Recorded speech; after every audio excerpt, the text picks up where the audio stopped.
Chers amis du Cercle Aristote, bonjour. Aujourd'hui, nous recevons un ami, vous le connaissez, beaucoup d'entre vous ont eu la recommandation légèrement musclée de votre serviteur de découvrir sa défense de l'État-nation, qui est un merveilleux ouvrage d'introduction aux querelles politiques de notre temps, et qui d'ailleurs est toujours disponible en description.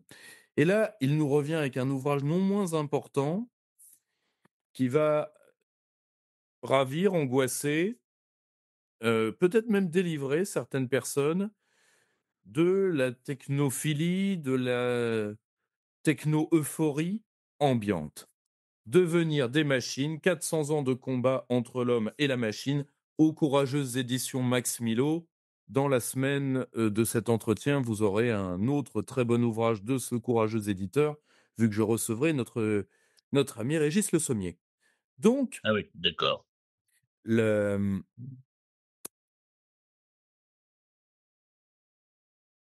aujo- pour parler comme Morpheus, dans ce film devenu le symbole d'une génération et qui va refaire certainement un retour fracassant dans la génération qui arrive maintenant, l'humanité au début du XXIe siècle, s'est réjouie de sa propre magnificence devant la naissance de l'IA.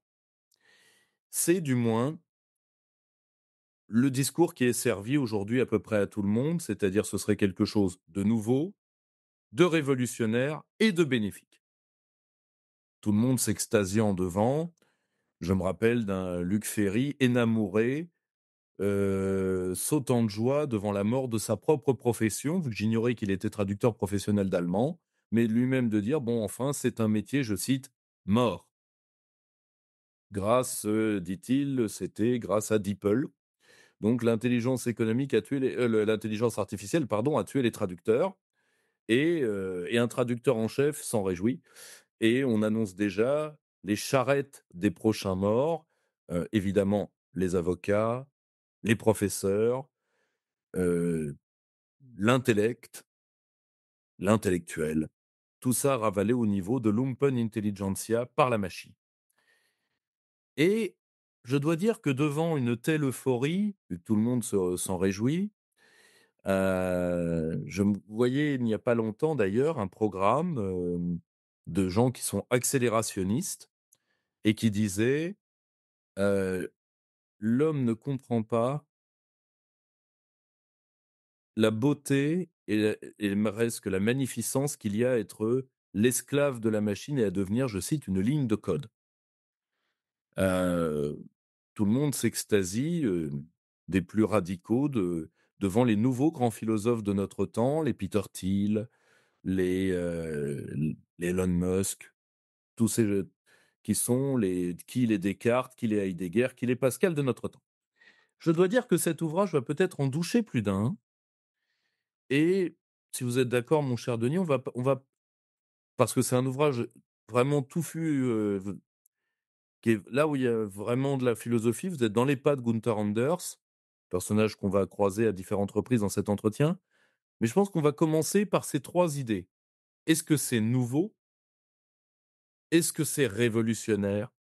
Est-ce que c'est bénéfique pour vous? Alors, nouveau, quitte à décevoir, heu, pour moi, l'inventeur de la chose s'appelle Leibniz. Il est mort en 1716, si je ne m'abuse, parce que c'est lui qui dit la première fois qu'au fond, la pensée, c'est du calcul et bah, il n'est pas le premier à le dire, parce que déjà Hobbes avait dit que penser, c'est calculer.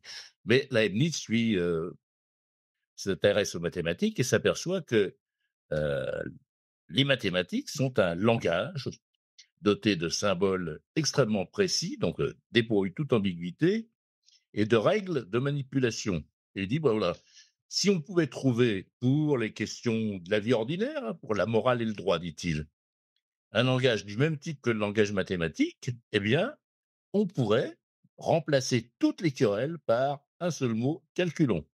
Voilà. D'ailleurs, il dit, j'ai même trouvé déjà j'ai déjà fait des avancées dans ce domaine. Bon, il s'avançait beaucoup, mais en tous les cas, l'idée, elle est là, hein.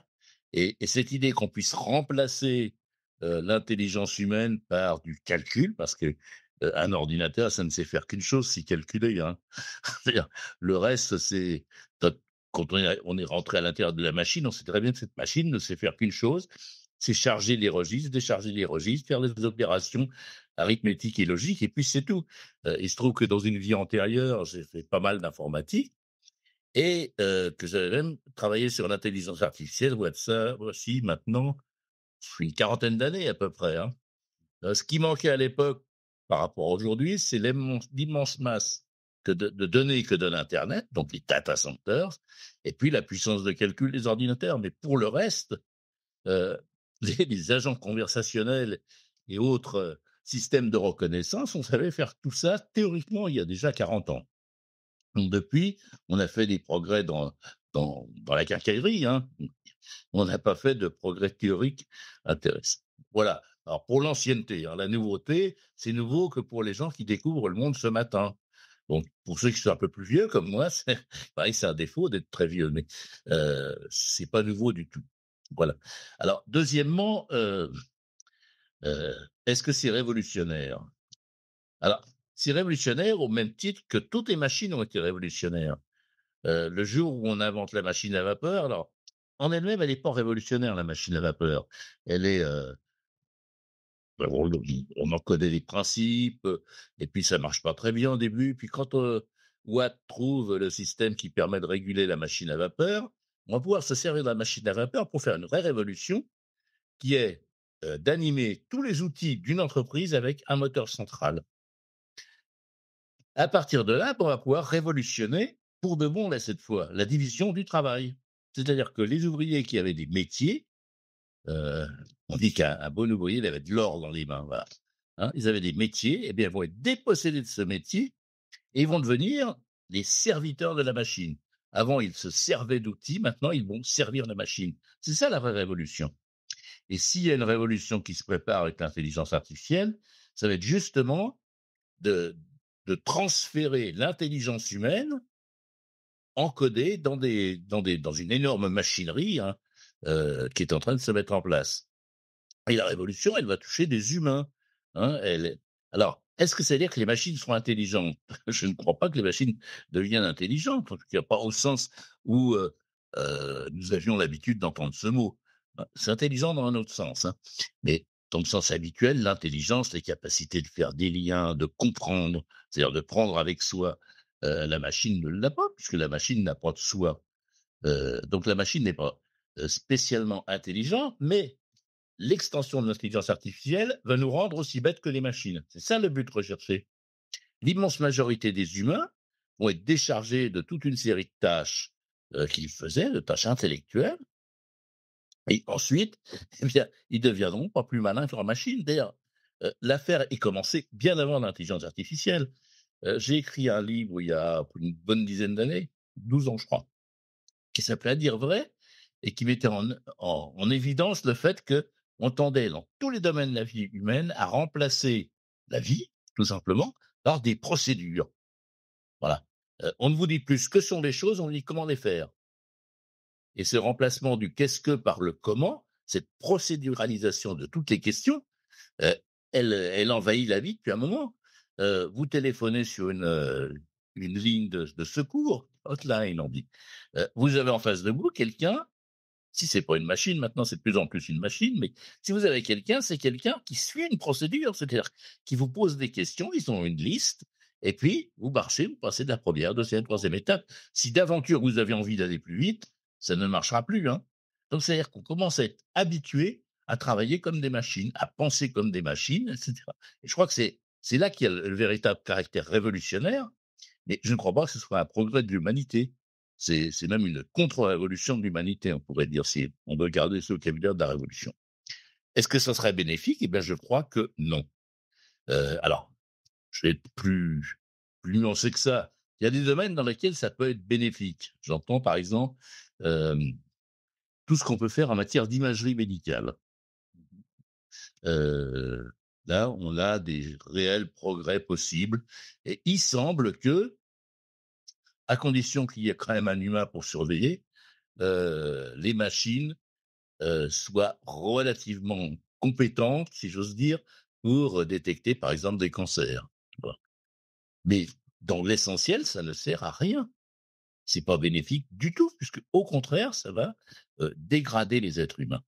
Pour moi, le bénéfice, il est simplement, est-ce que les hommes peuvent devenir meilleurs, peuvent vivre mieux? Or là, c'est pas du tout un bénéfice qui nous est annoncé, c'est une dégradation de l'être humain. Voilà. Je pense avoir répondu aux 3 questions. C'est vieux, c'est révolutionnaire sous un angle qui est pas très intéressant et puis le bénéfice est extrêmement douteux, c'est le moins qu'on puisse dire. Voilà. Heu, on le voit d'ailleurs. Alors la chose amusante, c'est que l'intelligence artificielle, c'est comme toutes les machines, ça tombe en panne. Donc les pannes risquent de nous procurer de joyeuses rigolades.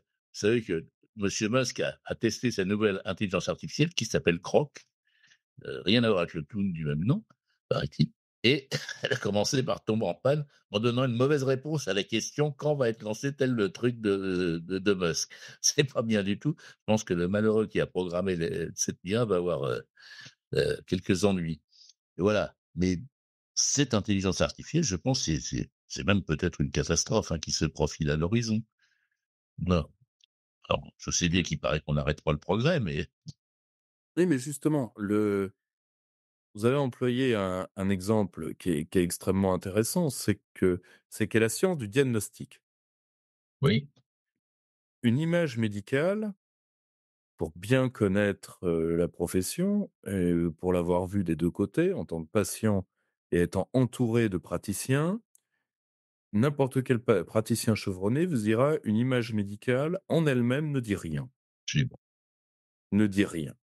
C'est, n'importe qui a passé un IRM, l'IRM, il est là pour voir des inflammations. Oui. Point. La cause de l'inflammation ne sera jamais dite par l'IRM lui-même. La zone de l'inflammation sera trouvée, mais quel type d'inflammation? Est-elle dangereuse, n'est-elle pas? Donner un exemple, quelqu'un qui a une inflammation au milieu du visage, ça peut être un cancer, mais ça peut être tout simplement une inflammation chronique qui est le rhume des foins. Mmh. Et c'est le vous voyez ce que je veux dire? La science du diagnostic, ça demande une subtilité qui est propre à l'homme et je pense que c'est le meilleur exemple pour Oui. voir le curseur de la puissance de la machine. Parce que je me fais l'avocat du diable, mais je vois des intellectuels très technophiles qui le disent et je vais voir comment vous allez, y réagir. «Oh, l'homme a toujours eu des prothèses, depuis le bout de bois qui sert de canne. Donc, heu, pourquoi ce serait pire maintenant?» Ben, alors, effectivement, vous avez donné un exemple, c'est que, heu, seuls les hommes, jusqu'à présent, alors vous dites peuvent faire le diagnostic, c'est peut-être plus profond que ça. La machine, qu'est-ce qu'elle vous dit? Elle va vous dire: «Voilà, on a vu cette inflammation dans le cas numéro un, c'était lié à un cancer», parce qu'on a un historique. Mmh. Cas numéro 2, et cetera. On a 15 millions de cas et ça donne dans 14 999 000 cas tel résultat. Donc vous pouvez penser que c'est ça. Mais ça ne donne jamais une certitude. Mmh. En fait, l'IA repose sur un principe bête comme chou, c'est l'induction. C'est-à-dire, si je vois la corrélation de 2 types de données répétées un très grand nombre de fois, j'en conclus qu'il y a un lien de cause à effet de l'une à l'autre. Alors ça, c'est déjà une histoire qui avait été, démontée plaisamment par, Lord Bertrand Russell, grand philosophe, dans l'histoire de la dinde, hein. Chaque matin à 9 heures, le fermier apportait à manger à la dinde. Donc la dinde, tous les matins à 9 heures, venait pour manger son picotin de grains. Et puis un jour, le fermier n'est pas venu, c'était le jour de Noël. Voilà. Donc on ne peut rien déduire de l'induction. Alors ce qui est très curieux, c'est qu'aujourd'hui, vous avez une série de spécialistes de l'intelligence artificielle qui vous disent: «Il y a plus besoin de méthode des sciences. Il y a même plus besoin de réfléchir sur la méthodologie des sciences». Parce que l'IA, parce qu'elle a une énorme quantité de données, va vous produire par induction toute une série de résultats scientifiques. Ouais. Alors précisément, la science a toujours avancé au moment où l'induction se cassait la figure. Ça marchait toujours pareil, puis d'un seul coup, ça marche plus. C'est comme la dinde de Russell, un jour c'est Noël et on finit au four. Et c'est comme ça que ça s'est passé jusqu'à présent. Tout le progrès des sciences s'est fait justement sur la capacité qu'ont les êtres humains à penser quelque chose que ne pense pas une machine, qui est la vérité, tout simplement. Bon, parce que ça, c'est le problème de fond, j'essaie de revenir là-dessus dans mon livre. Heu, Si la vérité peut être produite par une machine, la vérité n'est rien d'autre qu'un phénomène naturel, c'est comme une aiguille qui se déplace sur un cadran et donc c'est plus la vérité, c'est simplement un phénomène. La notion de vérité suppose quelque chose qui s'appelle un sujet pensant, un sujet conscient, c'est-à-dire un être humain et les si on regarde fondamentalement, effectivement, c'est la destruction de la philosophie en tant que la philosophie, elle affirme que les humains pensent, tout simplement, et que les machines ne pensent pas. Voilà, les machines ne pensent à rien. Je veux dire, quand je vois, heu, s'afficher votre visage sur mon écran, c'est Mmh. pas parce que ma machine pense à vous. Mmh. C'est parce que moi, je vois un signe que j'interprète comme étant, Pierre-Yves qui est en train de m'écouter. Mais la machine, elle n'a rien fait. Elle n'a aucune idée de quoi que ce soit. D'ailleurs, si je lui tapais dessus avec un coup de marteau, elle ne réagirait même pas. Ce serait Mmh. simplement cassé. Nous, nous disposons d'un esprit d'accord et je crois que c'est ça le fond de la question, quoi. Voilà. Après, nos nos philosophes, technophiles, ils peuvent penser ce qu'ils veulent, mais il y a des choses qui sont absolument évidentes et impossibles à réfuter. C'est le Si vous voulez, ça en dit très long sur l'époque. Si vous voulez, pour vous, pour vous, d'où ça vient? Parce que finalement les grandes vagues, c'est pas la première, hein, d'adulation machinale ou vous reprenez le très beau terme de honte prométhéenne, les saint-simoniens, tout le 19e siècle et même une partie du socialisme du 19e siècle, baigner là-dedans et se venger après. Philippe Murray en a fait des livres drôlatiques en allant faire tourner les guéridons, mais tout le machinisme brutal qu'il y a dans l'œuvre d'Ernst Junger, pendant juste dans l'immédiate après-guerre, si vous voulez, le là aussi, ce n'est pas nouveau. La question, c'est qu'est-ce que ça dit de notre temps, le fait qu'on revienne inlassablement sur ce même mouvement qui est celui, non pas uniquement de l'homme en trop, c'est que l'homme est une réalité tellement diminuée qu'il nous faut quelque chose d'autre. Pour vous, pourquoi ça nous arrive maintenant? C'est des vagues qui doivent s'expliquer, ça arrive pas, si vous voulez, ça arrive pas comme un coup de grêlon, vous voyez? Oui. Alors c'est vrai on peut remonter quand même moi, c'est pour ça que j'essaie de remonter à partir au début de cette aventure et le début de cette aventure, c'est le 17e, hein, en gros. C'est pour ça que je parlais de Leibniz, que je parle de Descartes, parce qu'en fond, on a trouvé quelque chose de génial, qui est la mécanique et la mécanique a ceci de prodigieux, c'est qu'elle permet de prévoir ce qui va se passer. Vous, calibrez votre canon, vous déterminez son inclinaison, vous êtes sûr que le boulet va tomber sur les murailles de l'ennemi. C'est quand même très pratique et la capacité de prédire va faire de la mécanique une science qui pourrait, comme le dit Descartes, nous rendre comme maîtres et possesseurs de la nature. Alors Descartes pensait pas aux conséquences sociales de tout ça, évidemment, mais elle va rentrer cette mécanique en symbiose avec ce qui va se développer, c'est-à-dire la société capitaliste industrielle. Sans machine, il n'y a pas de capitalisme. Je crois qu'il faut être clair là-dessus. Le capitalisme est lié à la machinerie. Euh, il y a un gars qui voit ça très bien, c'est s'appelle Karl Marx. Bon, et cette machinerie, elle vise toujours de plus en plus à subordonner les humains. Marx, il dit ça, hein, il dit très bien, il y a machine, c'est d'abord une machine, un engin à faire suer de la plus-value. Il y a chez le Marx du Capital, par exemple, vous ne trouvez plus du tout cette espèce d'enthousiasme pour la révolution technique. Hein. Il est, il montre très bien comment la machine est un instrument d'aliénation des individus. Voilà. Alors pourquoi est-ce que on est arrivé à cette nouvelle phase? Alors, je pense qu'il y a plusieurs facteurs qui rentrent en ligne de compte. Il y a la nécessité effrénée d'accélérer la rotation du capital Mmh. et de traiter de l'information. C'est pour ça que je reviens à mon deuxième sens de l'intelligence artificielle. Les Anglais, quand ils parlent d'intelligence, c'est le renseignement. Tout à fait. Voilà. L'intelligence service, c'est le service de renseignement et l'intelligence artificielle permet d'avoir un système de renseignement extrêmement rapide. Ils appellent ça temps réel parce que c'est du temps irréel évidemment. Heu, un service de renseignement extrêmement rapide qui permet d'accélérer la rotation du capital et de mieux planifier les mouvements de capitaux qui doivent se faire. Et il est clair que c'est aujourd'hui la principale préoccupation de ceux qui développent cette intelligence artificielle. Voilà. Je donne un petit exemple, Hem, c'est Amazon. Pour faire une publicité pour, monsieur Bezos. Amazon est capable aujourd'hui de vous dire, en gros, selon les mêmes méthodes d'induction que celles de la dame de Bruxelles, si vous avez acheté tel livre et tel CD, ça n'existe plus, ça, enfin bon, tel ou tel livre ou tel, autre objet, eh bien, vous serez certainement intéressé par autre chose. Je ne sais pas s'ils s'en perçoivent que vous lisez beaucoup de romans policiers, ils vont en déduire que le prochain roman policier à succès qui sort devrait vous intéresser. Donc, Bezos avait eu cette idée, c'est de livrer à l'avance aux gens, sans leur avoir demandé quoi que ce soit, le livre. Il a même pensé à le faire livrer par des drones. Alors pour ça, il faut un énorme réseau d'échange d'informations.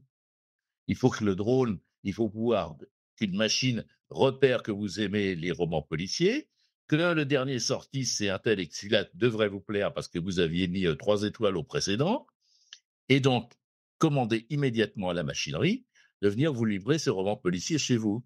Voilà, et à partir de là, on voit bien l'intérêt d'avoir ce système d'intelligence. Bon, plus fondamentalement, il y a quelque chose qui puisqu'on peut prédire ce que vont faire les objets naturels, voilà, hein, la mécanique. Si j'appuie sur, l'accélérateur, ça va augmenter la quantité de carburant et donc ça va augmenter ma vitesse. L'intérêt serait de pouvoir prédire les comportements humains. Parce que pour l'instant, ce qui est très embêtant, c'est que les humains ne peuvent pas compter dessus. Parce qu'ils font toujours des choses imprévisibles. Par exemple, vous vous pensez qu'à leur bien, et ben paf, ils vont se mettre en grève. Ou ils vont mettre un gilet jaune et bloquer les carrefours. Tout ça, c'est pas bien du tout. Donc si vous pouvez prédire les comportements humains et agir de telle sorte qu'on puisse les commander en quelque sorte, ça serait, un monde merveilleux et c'est, je crois, ce qui anime profondément, toute la technophilie aujourd'hui, et l'enthousiasme pour l'intelligence artificielle. C'est comment on va contrôler mieux et prédire mieux les comportements humains. Et si on fait de l'homme un être prédictible, c'est on s'est débarrassé de cette chose très ennuyeuse qui s'appelle la liberté. Voilà. Je crois que c'est ça qui anime fondamentalement tout le mouvement actuel. C'est une logique Minority Report. Oui, absolument, oui, oui. Le Oui, oui, c'est c'est terrifiant. Non, mais justement, le l bon, il y a quelque chose qui est de il y a quelque chose qui défie la logique là-dedans. C'est que la première qualité qu'on donne à cette nouvelle, dite révolution technologique, c'est comme elle remplace les humains, elle va pouvoir, disons, elle renouerait avec un vieil objet, une vieille lubie qui est l'utopie de la fin du travail. Très bien. Donc c'est-à-dire, mais dans un monde où le travail fut le principal lien social, peu importe que ce fût bénéfique ou pas, ça a été, et qu'il n'y a pas de lien social de substitution, qu'est-ce qui va arriver à tous ces gens? Qu'est-ce qui va nous arriver collectivement? Et quand on dit 60 des gens risquent d'être remplacés par des machines, admettons. Admettons que ce soit même que 40. ça change rien. Qu'est qu'est-ce Admettons que ce soit même que 40. Qu'est-ce qui va leur arriver? Et c'est moi, c'est ça qui m'effraie là-dedans. C'est que tout le monde se tape sur le ventre en annonçant que près de la moitié, de nos compatriotes travaillants vont se retrouver, en dehors du circuit de production, là où on vous dit que l'une des pires menaces pour les sociétés, c'est le chômage. Bon, va falloir concilier les 2 discours quand même. Mais si vous voulez, qu'est-ce qui va arriver? Enfin, pour vous, qu'est-ce qui est possible d'entrevoir du futur de ces gens? Parce que là, ça va être, là, d'un côté, les cols blancs vont subir ce que les cols bleus ont déjà vécu et le problème, c'est que dans une optique de contrôle et ça, je pense que c'est un point aveugle, dans une optique de contrôle, c'est ridicule de donner à un mouvement de contestation les cadres qui lui manquent. Parce que le col blanc qui va se retrouver à la poubelle, bon, il y en a une partie qui va s'effondrer psychologiquement, type scénario soviétique, 91, 92, 93. Ils vont se terminer à la vodka de patate comme les anciens officiers du FSB, d'accord? Mais il y en a une partie qui va quand même dire: «Si vous avez le bâton et que j'ai le dos, ça ne me plaît qu'à moitié». Oui, Or, si vous voulez, c'est ça que j'ai du mal à comprendre. C'est-à-dire qu'une classe sociale se tape sur le ventre, c'est les leurs, hein, qui vont enfin, c'est la oui. classe moyenne supérieure et une part de la classe bourgeoise qui va se retrouver au rebut. Les ouvriers, ils y sont déjà, donc ils vont y être peut-être un peu plus. Mais eux, ils savent ce que c'est le rebut, malheureusement. Donc c'est ça que je comprends pas, c'est Oui, mais c'est que, heu, les individus, quelque sorte, voient souvent pas plus loin que le bout de leur nez et en tous les cas, les classes sociales sont prêtes à se saborder. Marx dit ça, il dit que le principal destructeur du capital, c'est le capital. Voilà, et la volonté de continuer l'accumulation du capital conduit, bah, alors depuis toujours, hein, à détruire une bonne partie, même de la classe dominante ou de la fraction dominée de la classe dominante, pour faire mon Bourdieu. Heu, Par exemple, on a détruit, l'essentiel de la paysannerie, hein, bah, ça qui a été c'était le socle de la République, hein, la paysannerie, auprès même de l'État en France, hein, on vient de dire. On a détruit l'essentiel de la paysannerie, une bonne partie, même une très, très grande partie, des petits commerçants, des artisans et cetera, mmh, et ça continue. Donc on fabrique une masse, croissante de gens qui sont, dépourvus de tout, hein. C'est Hannah Arendt qui disait: «On a fabriqué des sociétés de travailleurs, mais on est en train de supprimer le travail. Une société de travailleurs sans travail, on peut rien imaginer de pire». Où je suivrai pas Hannah Arendt, c'est que la société de travailleurs n'est pas une invention. Au fond, nous travaillons parce que, j'ai envie de dire, c'est notre nature. Voilà, heu, l'essence de l'homme, c'est le travail. Heu, je suis désolé pour, mmh, madame Sandrine Rousseau et quelques autres partisans du droit à la paresse. Heu, L'homme travaille parce que ce travail, c'est son rapport avec la nature. Le métabolisme de l'homme avec la nature, et nous avons besoin de ce rapport avec la nature. On s'y reconnaît dedans, on s'éprouve dans ce rapport avec la nature. Enfin, et je crois que nous libérer du travail, c'est nous précipiter à nous transformer en zombies. Alors comment on fait après? Traditionnellement, il y avait une bonne méthode, hein, quand on avait trop de gens dont on savait pas quoi faire, on faisait une bonne guerre. La dernière grande mondiale nous a fait 50 millions de morts. La prochaine pourrait être meilleure, hein. On a des moyens de destruction plus rapides et plus massifs. Bon, ça, c'est une des solutions. L'autre solution, c'est de fabriquer des armées de gens qui vont vivre comme des zombies, hein, oui, complètement, perdus, oui, ce qui lierait les 2 sujets du crédit social et du revenu minimum garanti, absolument, oui. ce qu'on appelait se moquer de Benoît Hamon qui en a été un des grands avocats, le revenu chichon. Le pardonnez-moi, c'était gratuit, mais sur le personnage, tout le monde le fait, il m'en voudra pas plus qu'à d'autres. Mais le donc mais le oui, en réalité, c'est là où la logique devient un chèque de fin de société. Oui. Ah oui. Moi, je pense que c'est fini, hein, je vais vous dire les choses clairement. Heu, il y a quelques années, c'est sorti un livre de Wallerstein et 3 autres, penseurs, qui disaient en gros: «Le capitalisme, allez, 2050 à la louche, et après il y aura autre chose». Quoi? On n'en sait rien, peut-être 10 fois pire, Mmh. peut-être mieux, mais c'est fini. Parce que cette course à l'augmentation, à l'accumulation du capital, à la productivité et cetera, elle se heurte de plein fouet à la réalité Mmh. de la vie humaine sur terre. Musk, il n'est pas si fou que ça quand il dit: «Une civilisation qui se respecte devrait avoir 2 planètes. Une seule, ça suffit pas». Bon, C'est tout à fait logique. voilà. Et oui, parce qu'il y a un moment donné, on est arrêté. Alors évidemment, sur Mars, hein, je suis pas sûr qu'on y vive très bien. En tous les cas, moi, je resserre pas mes prochaines vacances, sur Mars. Mais bon, heu Oui, on est face à un mur. Selon Philippe Diewix, qui est un L'âge des low-tech, ouais, par exemple. son dernier livre sous forme de BD qui s'appelle «Ressources» est excellent.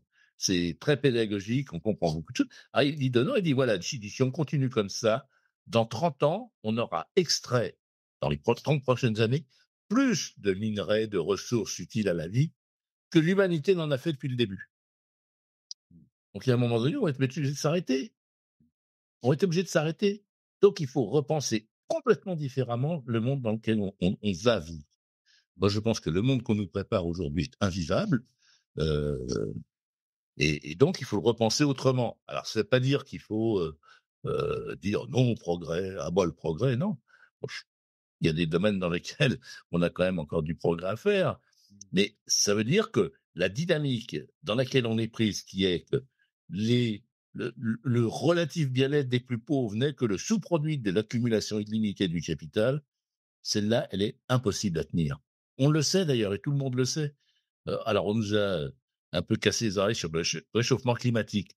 Bon, je ne sais pas s'il est anthropique, pas anthropique, il est même peu en bonne partie anthropique, en bonne partie il l'est pas, je ne sais pas je suis pas assez qualifié pour faire le partage équilibré.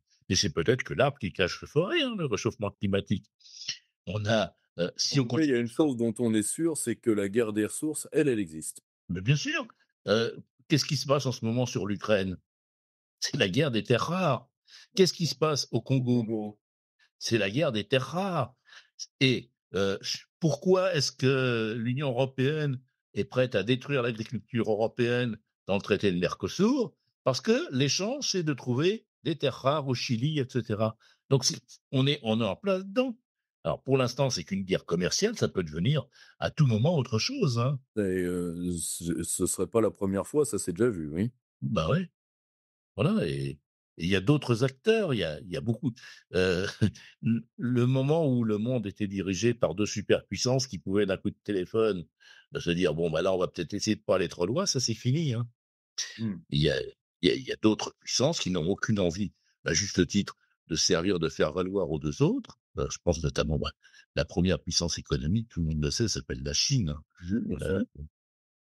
Monsieur Trump, il fera ce qu'il veut, hein, mais il va être confronté très vite au fait que l'industrie, elle est chinoise, elle est pas américaine, que les voitures américaines, personne n'en a rien à faire et que par contre les Chinois sont prêts à en vendre à qui veut et donc il va y avoir une sévère concurrence entre les grandes puissances, hein. Mmh. On est peut-être en 1913 si on n'est pas encore en 1914. Ça y ressemble beaucoup. Ça peut aussi, si vous voulez, on a été déshabitués par le récit de la guerre froide et par la paix atomique à penser cette dialectique-là. Or, elle revient assez furieusement, ne serait-ce que parce que les armements se sont le terme démocratisé serait mauvais, mais les armements se sont, si vous voulez, étalés, c'est-à-dire qu'aujourd'hui, la barrière de Calife pour l'hypersonique, l'Iran l'a passée. Ouais, Barrière atomique, la Corée du Nord, avec tout ce qu'on lui a fait, l'a passée. ouais, Preuve que la barre de Calife n'est plus aussi haut qu'elle a été.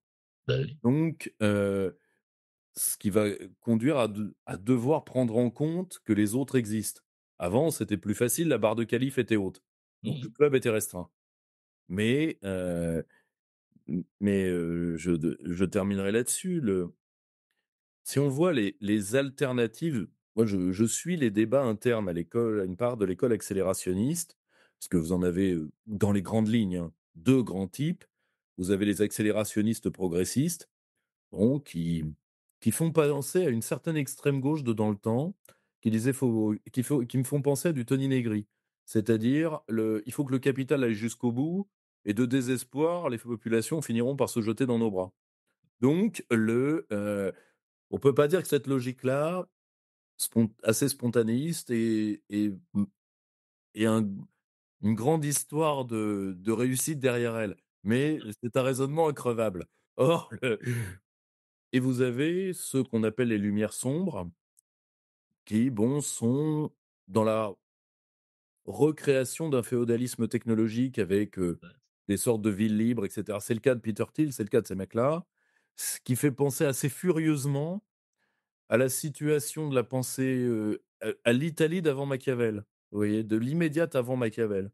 Mmh. D'avant le retour de la pensée républicaine unitaire, c'est-à-dire voilà, mon prince, mes multiples princes, et cetera, et cetera. C'est-à-dire une sorte de florentisme 2.0. Le Moi, c'est des débats que je suis, parce que j'essaye de comprendre. Mais,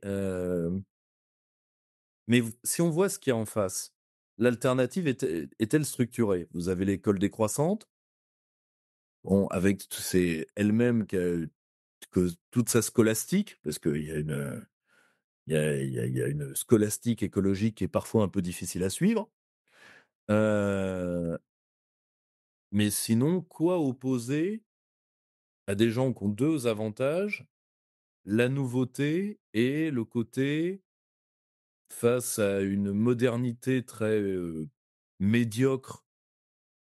Si vous voulez, je sais plus quel auteur de science-fiction avait eu ce mot que j'ai trouvé magique. Il avait dit là, on lui a dit, «Vous qui êtes un maître de la science-fiction, pour vous, comment sera l'avenir? Les villes volantes, et cetera». Il avait dit: «Médiocre». «Pardon?» Alors là, lent, douche froide.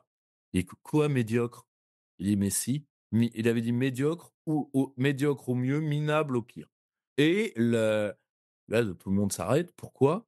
Mais tout simplement parce que vous allez vivre dans une usine à nostalgie qui est internet. Vous allez vivre dans un passé reconstruit numériquement, sans travail et sans avenir. Donc médiocre au mieux, minable au pire. Bon, à mon avis, il a été gentiment poussé vers la sortie, mais qu'est-ce qu'on peut proposer face à des rouleaux compresseurs technophiles de ce type-là? L'école décroissante, je me rappelle d'un spécialiste de Christopher Lasch que j'avais reçu au Cercle, qui nous avait dit, «Il y a quand même une option qui est quand même pas mal, c'est l'option Amish». Je vous dis pas la tête de la salle. Vous voyez? La donc à un moment, C'est pas ce que pense Christopher Lash, en fait, je et ce qui comprends. n'est pas ce que pense Christopher Lash, mais c'est ce que le personnage pensait. Mais je vous dis pas la douche froide pour l'auditoire. Donc, quel type de pensée on peut opposer à ça? Bah, ma dernière question, c'est une question un peu vaste, je Alors, à votre avis? bon, heu, moi, j'ai lu un livre il y a pas très longtemps d'un homme très intéressant, qui s'appelle Kohei Saito, heu, qui est un élève de Marx. Je ne peux plus dire marxiste, non. C'est un élève de Marx qui travaille sur les manuscrits de Marx et notamment sur cette immense partie de l'œuvre de Marx qui est restée, à l'état de manuscrit et dont pas grand monde ne voulait qu'on la sorte parce que c'est très embêtant pour le marxisme. C'est ce qu'il écrit entre 1867-70 et sa mort. Mmh. Ouais, d'ailleurs, ça permet de comprendre quelque chose qui paraît énigmatique, pourquoi Marx finit le Capital en 1867 et le livre 2 ne paraît jamais. Mmh. Voilà. Parce qu'il passe son temps à autre chose, parce qu'il s'aperçoit qu'il y a d'autres choses qui vont pas. Et il travaille là-dessus et Kohei Saito est quelqu'un qui a travaillé là-dessus et qui travaille notamment sur, une partie intéressante, c'est que Marx passe son temps à lire des traités d'agronomie. Et notamment, il s'intéresse aux agronomes qui inventent comme Liebig, qui inventent les engrais minéraux et qui disent: «Bah, voilà, on va pouvoir continuer à produire sans arrêt, grâce aux engrais minéraux». Puis, il y a des contradicteurs qui disent: «Mais non, ce qui compte, c'est la matière organique dans la terre». Et là, il revient à cette idée qu'il y a peut-être une limite objective à, la croissance de l'agriculture, donc à la croissance économique globale. Et qu'il faut retrouver, ce qu'il appelle le métabolisme de l'homme et de la nature, hein. Voilà. Donc Mokoi Saito, il travaille là-dessus, il écrit un excellent livre sur la critique inachevée du capital par Marx. Et puis, il a sorti récemment un livre qui se lit, très facilement, qui s'appelle en français, c'est traduit sous un titre très simple, c'est «Moins». Moins. Alors, qu'est-ce qu'il veut dire par moins? Il dit: «De toute façon, on ne peut pas continuer à faire toujours plus. Donc il faudra se résigner à faire du moins». Heu, donc si on fait du moins, il dit: «Ça n'est pas possible de le faire s'il n'y a pas une transformation radicale de la société». Ça, c'est sa thèse et moi, je la partage. Et donc il dit: «La décroissance, c'est jouable, mais pas du tout comme l'entendent les décroissants ordinaires, les écolos, la croissance verte et cetera». Il dit: «Non, c'est jouable si c'est une décroissance communiste». Mmh. C'est-à-dire si et là, il prend Marx à la lettre, si nous décidons en commun de produire ce dont nous avons besoin et pas ce dont nous n'avons pas besoin, et si nous cherchons à minimiser notre, notre consommation de la nature. C'est-à-dire à le faire dans les conditions les plus économiques qui soient. C'est ce que dit Marx, hein. Il dit après, bah, ça nous permettra de diminuer notre temps de travail et de passer une partie de temps libre à être plus créatif. Voilà, faire de, je sais pas moi, de la peinture, de la couture ou tout ce qu'on veut, lire des livres, devenir philosophe, chasseur le matin, pêcheur l'après-midi et philosophe le soir. Voilà. Alors, ça paraît complètement utopique, hein, ce que dit Koissy Diop, mais c'est devoir trouver un public, puisqu'il a vendu 500 000 exemplaires de son livre au Japon. Oui, et c'était je vois tout à fait et qui sait, ça avait, dans une société où la plupart des facs de sciences humaines ou de lettres ont été fermées ces dernières années. Ça Absolument. avait ça ça avait, ça avait défrayé la chronique. Je me rappelle, c'était, il y a 2 ou 3 ans, je crois, si mes souvenirs sont bons, quelque chose dans Ouais, ce genre. ouais. Et donc moi, c'est ça qui m'intéresse, travailler dans cette direction-là. Alors, je lui adjoindrai une autre direction, je pense que vous appelez cercle Aristote, hein. Mmh. Cercle Aristote, c'est l'homme de la juste mesure. Mmh. Voilà. C'est pas le seul, hein. Les Grecs étaient Oui, c'est hantés par cette idée de mesure contre la démesure. Nous vivons dans une société de démesure et totalement. si nous voulons survivre, et simplement survivre, il faut que nous retrouvions le sens de la mesure. Rien de trop. On En matière de progrès technique et cetera, on peut commencer à faire le tri de ce qui est utile vraiment et puis de ce qui est du gaspillage pur et simple pour la recherche de satisfaction d'un désir qui d'ailleurs est toujours frustré. Hein, parce que vous avez de plus en plus de machines, de choses, d'objets technologiques, et puis quand on a ces objets technologiques qui sont plus intéressants, Oui, ce qui compte, c'est le désir de la chose. Et on est pris dans un système de frustration qui aboutit à des choses folles. Enfin, je sais pas, il y a je ne sais plus combien de dizaines de millions de tonnes de vêtements qui sont jetés tous les ans sans avoir pratiquement jamais été portés. oui, Les gens achètent des vêtements, les mettent dans les armoires et puis les jettent. C'est et pour accélérer le mouvement, on vient même d'inventer la fast fashion, pardonnez mon anglais, oui. donc la mode toutes les 3 semaines. Hein, avant, on avait le printemps-hiver, l'automne-hiver et puis le printemps-été. Maintenant, c'est toutes les 3 semaines, ça doit changer. C'est-à-dire qu'il faut accélérer la consommation. Le système ne marche que si on accélère la consommation. On va vous décréter dans 6 mois ou dans 3 ans que les smartphones, c'est fini. On a retrouvé un nouveau gadget, et cetera. Or, c'est ça qu'il faut arrêter. Il y a des tas de choses dont on n'a pas besoin. Moi, j'ai lu un peu Jean Covici aussi. Je trouve qu'il a souvent raison quand il dit ben, il va falloir limiter nos dépenses. Aujourd'hui, on a pris l'habitude de prendre l'avion pour un oui, un non. Moi, pas trop, je n'aime pas l'avion, mais bon. Et peut-être que Jean Covici a raison quand il dit 4 voyages en avion à long cours dans sa vie. Pourquoi pas? Est-ce qu'on en sera plus malheureux? Voilà. Est-ce que je serais plus malheureux si j'ai pas fait 25 C'est ça. pays différents? C'est ça la c'est d'ailleurs la question que personne ne se pose. Parce Ouais. que le malheur psychique des populations, par exemple, indiffère à peu près tout le monde. Heu, si je prends le vis-à-vis de votre raisonnement, il y a à la fois un problème de ressources, il y a un Ouais. problème écologique, il y a un problème social de la surconsommation, mais il y a également un problème psychique. L'épuisement du désir est quelque chose sur lequel très peu de gens travaillent et ses conséquences psychiques et physiologiques à long terme. C'est une C'est conséquence l'état des populations, hein. sur l'humanité, hein. Bien sûr. Il selon certaines, sources bien informées, nos cousins proches, les Néandertals, ont disparu faute de se reproduire, hein. Mmh. Il ne fait plus assez d'enfants. Ils auraient disparu pour ça et pas du tout parce que le méchant sapiens les aurait tués. Heu, à l'horizon pour nous, c'est la même chose, hein, qui se profile.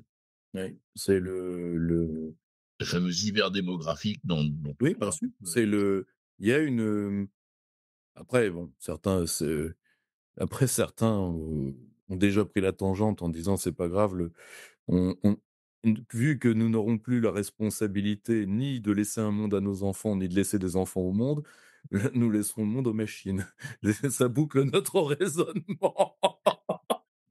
La boucle sera bouclée vu que la prochaine étape, c'est des machines, je vois déjà, certaines utopies s'écrire de sous nos yeux ébahis, les machines se produisant elles-mêmes, donc se reproduisant. Voilà, Mais encore faudrait-il que ce soit des êtres vivants, en fait. bien sûr, mais Il y a une un question qui robot vient. peut en réparer un autre, mais il ne peut pas Oui, en engendrer un autre. ouais, il n'engendrerait pas. Bien sûr, Pour un robot qui pilote la construction d'un autre robot, mais c'est tout. Il y a quelque chose qui est plus fondamental dans tout ça, je crois que c'est heu et qui marque notre société, c'est l'oubli de la vie, hein. totalement. La vie existe C'est l'ombre de notre discussion, totalement. ouais, Et c'est, la sans revenir peut-être, quoique, peut-être que des auteurs d'avenir sont parmi certains vitalistes du début du 20e. Bergson, quelques autres. absolument. Je suis j'ai suivi cette voie-là récemment, je me suis dit: «Mais François Bergson était pas bête du tout, hein». Oui, je pense que ce sont des auteurs dont peut-être nous aurons furieusement besoin bientôt, ouais. Ouais, ouais et puis, voilà, et cet oubli de la vie, c'est ça, c'est celui qui est à l'arrière-plan de l'intelligence artificielle. Enfin, Totalement. il y a quelque chose qui est en deçà et qui avant toute forme de raisonnement, toute forme de construction conceptuelle, il y a le fait que nous vivons et que nous nous sentons vivre. Hein, c'est moi, j'ai été beaucoup influencé par, Michel Henry, heu, Sûr. puisque c'est Michel Henry qui m'a replongé dans la philosophie, en fait. C'est quand j'ai lu son Karl Marx, hein, donc qui est sorti il y a déjà un demi-siècle, pas loin. J'ai lu son Marx, un gros livre, hein, ça m'a pris un été pour lire ça, mais ça m'a remis à la philosophie, ça m'a remis complètement parce que je pense qu'il tape sur le vrai point, est-ce que nous sommes vivants et nous sommes des êtres qui sentent et qui sentent la vie en eux. Aucune machine ne sent quoi que ce soit. Voilà, c'est ça la grande différence et la vérité que nous éprouvons nous-mêmes de nous-mêmes, c'est la vérité la plus incontestable. Moi, je ne sais pas si, la théorie de la relativité est peut-être fausse, peut-être qu'il y en a une autre qui la remplacera, j'en sais rien. Mais par contre, la vérité absolue, c'est que c'est moi comme être vivant qui me pose là et je suis même vivant sur cette terre qui, comme dit Husserl, ne se meut pas. Dans un un texte, assez provocateur, bah, oui, la terre, c'est notre arche. Nous sommes dessus, elle ne nous pourrons pas partir, hein. Mmh. Nous ne pourrons pas nous évader de la terre. C'est à nous cette terre et il y a que là qu'on peut y vivre et qu'on peut trouver le le milieu vital dans lequel, nous allons pouvoir continuer d'exister comme être humain. Alors on peut penser que l'humanité peut disparaître, comme disait Foucault, hein, l'homme va disparaître tel sur le rivage un visage de sable. Bon, peut-être. Moi, je suis pas très candidat pour ça. Bon, Oui, si vous voulez, entre la possibilité et la souhaitabilité, il faut quand même oui, oui, il y a des pas à franchir, mais oui. le mais ça nous remet face à une vieille, très vieille question de nos systèmes de pensée. Si vous voulez, c'est: «Et tu choisiras la vie». Mmh, absolument et c'est tout ce que nous pouvons faire n'a de sens que parce qu'on choisit la vie et parce qu'on choisit qu'elle continuera après nous aussi. Bien sûr. Si si elle continue pas après nous, tout ça est insensé, hein. Oui, Mais on c'est pense il y a un poème de Brecht qui s'appelle An Nachgeborenen, à ceux qui naissent après nous. Faut commencer par penser à ça, à ceux qui naissent après nous. ouais, On est c'est sûr qu'on veuille encore qu'ils en naissent après nous. oui, bien sûr, mais en tout cas, c'est à la fin des fins, vieille parole gaulienne, il reste le labeur accompli et les enfants qu'on a laissés. C'est dans le dernière Absolument. page de Mémoires d'espoir. Ah oui, c'est très juste ça. Le cher Denis, merci beaucoup pour cette discussion. Je ne Rien souhaite plus dit. trop, particulièrement pour notre plus jeune public qui est comme il est surconnecté, il va entendre énormément de discours et qui d'ailleurs ont leur part là encore de peuvent avoir leur part de vérité, peuvent avoir leur part de possibilités. Sont-ils souhaitables pour autant? C'est une autre question. Le, je ne saurais trop leur recommander. Devenir des machines, 400 ans de combat entre l'homme et la machine. Je félicite une nouvelle fois les excellentes éditions Max Milo pour le travail qu'elles font, car, c'est heu, une affection fraternelle entre éditeurs, car, finalement, on n'est plus si nombreux que ça. Cher Denis, merci beaucoup. Je souhaite à Eh cet bien, merci. établissement le plus grand succès. Je vous dis à très bientôt. À très bientôt aussi. Chers amis du Cercle Aristote, aidez-nous à faire, disons à faire ces échanges en commun pour, faire monter le niveau global autant que nos petits moyens nous le permettent. Vous avez tous les moyens de nous aider en description et tous les moyens de nous suivre. Je vous mets également le lien vers l'ouvrage de Nicolin que nous avons eu le plaisir et l'honneur de publier, ainsi que le lien vers, celui que nous venons de présenter. Je vous dis à très bientôt pour de nouvelles aventures. Au revoir. À très bientôt. Au revoir. Chers camarades, si tu veux plus de contenu, de réinformation, d'éducation populaire et de formation intellectuelle, n'hésite pas à faire un don sur notre page Tipeee.